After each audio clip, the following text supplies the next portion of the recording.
अस्सलामुअलैकुम वरहमतुल्लाहि वबरकातुहु। बिस्मिल्लाहिर्रहमानिर्रहीम। अर्रहीहुल मख्तूम। మహాప్రవక్త సల్లల్లాహు అలైహి వసల్లం గారి జీవిత చరిత్ర. ఇంతవరకు మనం ఇస్లాంకు పూర్వం అరేబియా గురించి తెలుసుకున్నాము. ఈనాటి నుంచి మహాప్రవక్త సల్లల్లాహు అలైహి వసల్లం గారి వంశావళి, జననం, 40 ఏండ్ల పవిత్ర జీవితం గురించి తెలుసుకుందాము. ప్రవక్త సల్లల్లాహు అలైహి వసల్లం గారి వంశావళి. వంశం. దైవ ప్రవక్త సల్లల్లాహు అలైహి వసల్లం వంశావళిని 3 భాగాలుగా విభజించవచ్చు. మొదటి భాగం చరిత్రకారులు, వంశజ్ఞులు అందరూ ఏకీభవించిన భాగం. ఈ వంశావళి అద్నాన్ వరకు వెళ్ళి ఆగిపోతుంది. రెండవ భాగం గురించి చరిత్రకారుల మధ్య అభిప్రాయ భేదం ఉంది. కొందరు దీన్ని ఒప్పుకుంటారు, కొందరు నిరాకరిస్తారు. ఈ వంశావళి అద్నాన్ పైన ఇబ్రాహీం అలైహిస్సలాం వరకు వెళ్ళి ఆగుతుంది. ఇక మూడవ భాగం. ఇందులో అన్ని తప్పులు దొర్లాయి. ఈ వంశావళి ఇబ్రాహీం అలైహిస్సలాం నుండి పైకి హజరత్ ఆదం అలైహిస్సలాం వరకు వెళ్ళి ఆగుతుంది. వెనుకటి పుటల్లో ఈ విషయాన్ని చూచాయిగా చెప్పుకోవడం జరిగింది.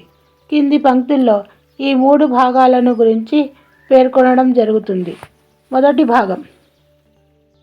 ముహమ్మద్ సల్లల్లాహు అలైహి వసల్లం తండ్రి అబ్దుల్లా, ఆయన తండ్రి అబ్దుల్ ముతల్లిబ్, షైబా, ఆయన తండ్రి హాషిం, అమ్రు, హాషిం తండ్రి అబ్దే మునాఫ్, ముగీరా, ఆయన తండ్రి ఖుస్సై, జైద్, ఖుస్సై తండ్రి కిలాబ్, కిలాబ్ తండ్రి మర్రా, మర్రా తండ్రి కాబ్, ఆయన తండ్రి లువీ, లువీ తండ్రి గాలిబ్, ఆయన తండ్రి ఫహార్, ఈయన బిరుదే ఖురైష్.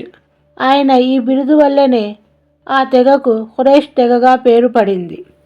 ఫహార్ తండ్రి మాలిక్, ఆయన తండ్రి నజ్ర్, ఖైస్, నజ్ర్ తండ్రి కినానా, ఆయన తండ్రి ఖుజైమా, ఖుజైమా తండ్రి ముద్రికా, ఆమిర్, ముద్రికా ఇలియాస్ కుమారుడు, ఇలియాస్ తండ్రి ముజ్ర్, ఈయన నజార్ కుమారుడు, నజార్ తండ్రి మాద్, మాద్ తండ్రి అద్నాన్. రెండవ భాగం. అద్నాన్కు పైన అంటే అద్నాన్ తండ్రి ఔ, ఆయన తండ్రి హామిసా, హామిసా తండ్రి సలామాన్, సలమాన్ తండ్రి ఔస్, ఆయన తండ్రి యూజ్, యూజ్ తండ్రి ఖంవల్, ఖంవల్ తండ్రి ఉబై, ఆయనకు తండ్రి అవామ్, అవామ్ తండ్రి నాషిద్, నాషిద్ హజా కుమారుడు, హజాకు తండ్రి బల్దాస్, బల్దాస్ తండ్రి ఎద్లాఫ్, ఎద్లాఫ్ తాబిక్ కుమారుడు, తాబిక్ జాహిం కుమారుడు, జాహిం నాహిష్ కుమారుడు, నాహిష్ తండ్రి మాకి, ఆయన తండ్రి అయీజ్, అయీజ్ అబ్కర్ కుమారుడు, అబ్కర్ ఉబైద్ కుమారుడు, ఈయన తండ్రి అద్దా, ఈయన హమ్దాన్ కుమారుడు, హమ్దాన్ సుంబర్కు, సుంబర్ ఎస్రిబ్కి, ఎస్రిబ్ ఎహజాన్ల కుమారులు, ఎహజాన్ తండ్రి అర్ అవి, అర్ అవి తండ్రి అయీజ్, అయీజ్ జీషాన్కు తండ్రి, జీషాన్ ఐసర్కు, ఐసర్ అఫ్నాద్కు తండ్రులు, అఫ్నాద్ అహియామ్ కుమారుడు, అహియామ్ తండ్రి మక్సర్, ఆయన తండ్రి నాహిస్, ఆయనకు తండ్రి జిరాహ్, సమీహ్ జిరా తండ్రి, సమీహ్ తండ్రి మాజీ, ఆయన ఔజా కుమారుడు, ఔజా అరామ్ కుమారుడు, అరామ్ తండ్రి కైదార్, కైదార్ తండ్రి ఇస్మాయిల్ అలైహిస్సలాం, ఇస్మాయిల్ అలైహిస్సలాం తండ్రి ఇబ్రాహీం అలైహిస్సలాం. మూడవ భాగం. హజరత్ ఇబ్రాహీం అలైహిస్సలాంకు పైన. ఇబ్రాహీం అలైహిస్సలాం తండ్రి తారేహ్, అజర్, తారేహ్ తండ్రి నాహూర్, నాహూర్ తండ్రి సారు లేదా సరూర్, సరు తండ్రి రావు, రావుకు తండ్రి ఫాలిక్, ఫాలిక్ తండ్రి అబీర్, ఈయన షాలిక్ కుమారుడు. షాలిక్కు తండ్రి అర్ఫక్షద్. అర్ఫక్షద్ తండ్రి శామ్. శామ్ తండ్రి నూహ్ అలైహిస్సలాం. నూహ్ అలైహిస్సలాం తండ్రి లామిక్. ఈయన తండ్రి ముతవష్లక్. ముతవష్లక్ తండ్రి అక్నూక్. ఇది ఇద్రీస్ అలైహిస్సలాం గారి పేరుగా చెప్పుకోవడం జరుగుతుంది. అక్నూక్ తండ్రి ఎర్ద్. ఎర్ద్ తండ్రి ఎహ్లాయిల్. ఎహ్లాయిల్ తండ్రి హైనాన్. ఈయనకు తండ్రి అనూషే. అనూషే తండ్రి షైన్ అలైహిస్సలాం. షైన్ అలైహిస్సలాం తండ్రి ఆదం అలైహిస్సలాం. ప్రవక్త సల్లెల్లాహు అలైహి వసల్లం వంశావళి. దైవ ప్రవక్త సల్లెల్లాహు అలైహి వసల్లం గారి వంశావళి. ఆయన ముత్తాత హాషిం బిన్ అబ్దే మునాఫ్తో గల సంబంధం రీత్యా హాషిమీ వంశంగా పేరుగాంచింది. కాబట్టి హాషిం ఆ తరువాతి కొందరు వ్యక్తుల వివరాలను క్లుప్తంగా తెలియజేయడం అవసరం అనిపిస్తుంది. 1. హాషిం. ఇదివరకు మేము చెప్పినట్లు బను అబ్దే మునాఫ్ మరియు బను అబ్దుద్దార్ నడుమ హోదాల పంపకం విషయమై రాజీ కుదిరినప్పుడు అబ్దే మునాఫ్ సంతానంలో హాషిం ఒక్కడికే సికాయ మరియు రిఫాదా అంటే హజ్ యాత్రికులకు నీళ్లు తాపే వారికి ఆతిథ్యం ఇచ్చే హోదాలు లభించాయి. హాషింను మంచి గౌరవం సంపద కలిగిన వ్యక్తి. మొట్టమొదట హాజీలకు మాంసపు చారులో రొట్టె ముక్కలను వేసి తినిపించే ఆనవాయితీ వేసిన మొదటి వ్యక్తి ఆయన. ఈయన అసలు పేరు అమ్రు. అయితే రొట్టెల్ని ముక్కలుగా చేసి చారులో కలపడం వలన ఆయనకు హాషిం అనే పేరు వచ్చింది. హాషిం అంటే ముక్కలుగా చేసేవాడని అర్థం. అదే కాదు, ఖురైష్ కోసం ఎండాకాలం చలికాలాల్లో ఏడాదికి 2 వ్యాపారాలు బిడారాలను పంపి పునాది వేసిన మొట్టమొదటి వ్యక్తి కూడా ఈయనే. ఈయన గురించి ఓ కవి ఇలా పొగిడాడు: కరువు పీడిత సమయాల్లో తన బలహీన జాతికి మక్కాలో రొట్టెలను త్రుంచి మాంసపు చారులో వేసి తడిపి తినిపించినవాడు. ఎండాకాలం చలికాలాల్లో 2 ప్రయాణాలను ప్రారంభించినవాడు ఈ అమ్రూయే. ఈయనకు సంబంధించిన ఓ ముఖ్య సంఘటన ఇలా ఉంది. ఈయన వ్యాపారం చేయడానికి సిరియా దేశానికి వెళ్ళాడు.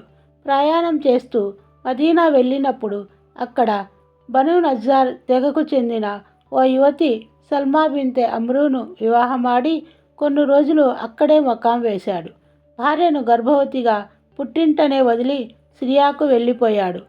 అక్కడకు వెళ్ళి పాలస్తీనా నగరమైన గజ్జాలో మరణించాడు. ఇటు సల్మా ఓ మగ శిశువుకు జన్మనిచ్చింది. ఇది క్రీస్తు శకం 497 నాటి మాట. పిల్లవాని తల వెంట్రుకల్లో తెలుపు వెంట్రుకలు ఉన్నందున సల్మా ఆ పిల్లవానికి షైబా అని పేరు పెట్టింది. యస్రిబ్ మదీనాలోనే ఆ పిల్లవాన్ని సాకింది. భవిష్యత్తులో ఈ కుర్రవాడే అబ్దుల్ ముతల్లిబ్గా పేరు పొందాడు. చాలా కాలం వరకు హాషిం కుటుంబానికి ఈ పిల్లవాని గురించి ఏమీ తెలియదు. హాషింకు మొత్తం 4 కుమారులు, 5 కుమార్తెలు ఉండేవారు. వారి పేర్లు ఇలా ఉన్నాయి: అసద్, అబూ సైఫీ, నజ్లా మరియు అబ్దుల్ ముతల్లిబ్. కుమార్తెలు షిఫా, ఖలీదా, జయిఫా, రుఖయ్యా మరియు జన్నా. 2. అబ్దుల్ ముతల్లిబ్.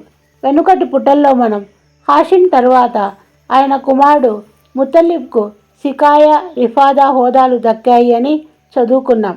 ముతల్లిబ్ కూడా ఆయన జాతిలోని ఓ గౌరవోన్నతులు గల వ్యక్తి. ఆయన మాటకు ఎదురు ఉండేది కాదు. ఆయన దాతృత్వం మూలంగా ఖురైష్లో ఆయనను ఫయ్యాజ్, దాతా అనే బిరుదుతో పిలిచేవారు. షైబాకు అంటే అబ్దుల్ ముతల్లిబ్కు 10 ఏళ్ల ప్రాయం వచ్చినప్పుడు ఆ బాలుణ్ణి పిలుచుకురావడానికి బాబాయి ముతల్లిబ్ మదీనా వెళ్ళాడు. యస్రిబ్ సమీపాన వెళ్ళినప్పుడు షైబాను చూశాడు. వెంటనే ఆయన కళ్ళు చెమ్మగిల్లాయి. హృదయానికి హత్తుకొని తన వాహనంపై ఎక్కించుకొని మదీనాకు బయలుదేరాడు. కానీ షైబా తల్లి అనుమతి లేకుండా ఆయన వెంట వెళ్ళడానికి నిరాకరించాడు. అందుకని ముతల్లిబ్ షైబా తల్లి అనుమతి కోరగా ఆమె అనుమతి ఇవ్వలేదు. చివరికి ముతల్లిబ్ ఆమెతో, ఈ పిల్లవాడు తన తండ్రి రాజ్యానికి హరం కాబా వైపునకు వెళుతున్నాడు కాబట్టి తప్పక పంపించి తీరాలని పట్టుబట్టాడు. దీనికి షైబా తల్లి పిల్లవాడిని తీసుకువెళ్ళడానికి అనుమతి ఇచ్చింది. ముత్తలిబ్ తన ఒంటెపై ఎక్కించుకొని మక్కా వచ్చారు. మక్కా ప్రజలు అది చూసి ఈ పిల్లవాడు అబ్దుల్ ముతల్లిబ్ బానిస అని చెప్పుకోవడం ముతలిబ్కు వినిపించింది. దానికి సమాధానంగా ముతలిబ్ కాదు కాదు, ఇతడు నా సోదరుడు హాషిం కుమారుడని నచ్చచెప్పడం జరిగింది. షైబా ముతలిబ్ దగ్గరే ఉండి పెరిగి పెద్దయ్యాడు. షైబా యవ్వన దశలో కాలిడిన తప్పుడు ముతలిబ్ యమన్ దేశంలో రూమాన్ అనే చోట మరణించాడు. ఆయన హోదాలన్నీ అబ్దుల్ ముతలిబ్కు దక్కాయి. అబ్దుల్ ముతలిబ్ తన జాతిలో ఇదివరకు వారి తాత తండ్రులు గడించలేని గౌరవోన్నతులను పొందాడు. జాతి యావత్తు ఆయన్ను ప్రాణం కన్నా మిన్నగా అమిత గౌరవంగా చూసుకుంది. ముతలిబ్ మరణించగానే నౌఫిల్ అబ్దుల్ ముతలిబ్ ఇంటిని ప్రాంగణాన్ని బలవంతంగా ఆక్రమించుకున్నాడు. అబ్దుల్ ముతలిబ్ తన పినతండ్రికి వ్యతిరేకంగా ఖురైష్కు చెందిన కొందరు పెద్దల సహాయం అర్థించాడు. అయితే వారు మేము నీకు నీ పినతండ్రికి నడుమ తలదూర్చమని నిక్కచ్చిగా చెప్పేశారు.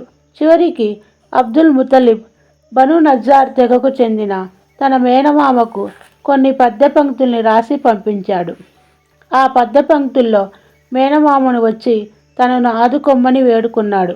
దీనికి ప్రతిస్పందించిన మేనమామ అబూ సాద్ బిన్ అద్దీ 80 మంది అశ్వరూఢులతో మక్కాకు బయలుదేరి మక్కా దాపున ఉన్న అబ్తహ్ అనే ప్రదేశంలో విడిది చేశాడు. అబ్దుల్ ముతల్లిబ్ ఆయన్ను అక్కడే కలుసుకొని మామగారు ఇంటికి రండి అని ఆహ్వానించాడు. దానికి అబూ సాద్ కాదు, అల్లాహ్ సాక్షి, నౌఫిల్ను కలుసుకోనంత మటుకు నేను ఎటూ రాను అని ప్రతిజ్ఞ చేశాడు. ఆ తరువాత అబూ సాద్ అక్కడి నుండి బయలుదేరి నౌఫిల్ ఉన్న చోటికి చేరుకున్నాడు. అప్పుడు నౌఫిల్ హతీం కాబా గృహాన్ని ఆనుకొని ఉన్న ప్రదేశంలో ఖురైష్ పెద్దలతో కూర్చొని మంతనాలాడుతున్నాడు. అబూ సాద్ కత్తి దూసి, ఈ పవిత్ర దైవగృహం సాక్షి, నీవు నా మేనలుడి భూమిని తిరిగి ఇచ్చేయకపోతే ఈ ఖడ్గంతో నిన్ను ముక్కలుగా చేసేస్తానని బెదిరించాడు. అప్పుడు నౌఫిల్ సరే నేను దాన్ని ఆయనకు ఇచ్చేశానని చెప్పాడు. ఈ సంఘటనకు అక్కడున్న ఖురైష్ పెద్దల్ని సాక్షులుగా చేశాడు. అబ్దుల్ ముతలిబ్ ఇంటికి వెళ్ళి అక్కడ 3 రోజులు ఉండి ఉమ్రా చేసిన తరువాత మదీనాకు వెళ్ళిపోయాడు. ఈ సంఘటన జరిగిన తరువాత నౌఫుల్ బనీ హాషింకు వ్యతిరేకంగా బనీ అబ్దుషమ్స్తో పరస్పర సహాయ సహకారాలు అందించే ఒప్పందం చేసుకున్నాడు. ఇటు బను నజ్జార్ అబ్దుల్ ముతలిబ్కు చేసిన సహాయాన్ని గమనించి బను నజ్జార్తో అబ్దుల్ ముతలిబ్ నీకు సంతానం ఎలాగో అలాగే ఆయన మాకు సంతానమే, కాబట్టి మేము దానికి సహాయ సహకారాలు అందించడం మా హక్కు అని అన్నారు. దీనికి ఓ కారణం ఉంది. అదేమిటంటే అబ్దే మునాఫ్ తల్లి కూడా ఖుజా తెగకు చెందిన స్త్రీ కావటం. కాబట్టి బను ఖుజా దారున్నద్వాకు వెళ్ళి బను అబ్దుషమ్స్ మరియు నోఫిల్కు వ్యతిరేకంగా బను హాషింను సమర్థిస్తామని ప్రతిజ్ఞ చేశారు. ఈ ప్రతిజ్ఞే మునుముందు ఇస్లామియా పరిపాలనలో మక్కా విజయానికి దోహదపడింది. వివరాలు సందర్భాన్ని బట్టి రాబోతున్నాయి. అబ్దుల్ ముతలిబ్ విషయంలో బైతుల్లాకు కాబా గృహానికి సంబంధించి 2 ప్రధాన సంఘటనలు జరిగాయి. 1 జంజం బావి తవ్వకం, 2 ఫీల్ సంఘటన. ఈ 2 సంఘటనల గురించి మనం రేపు తెలుసుకుందాము. అస్సలాము అలైకుం వరహమతుల్లాహి వబర్కాతుహు.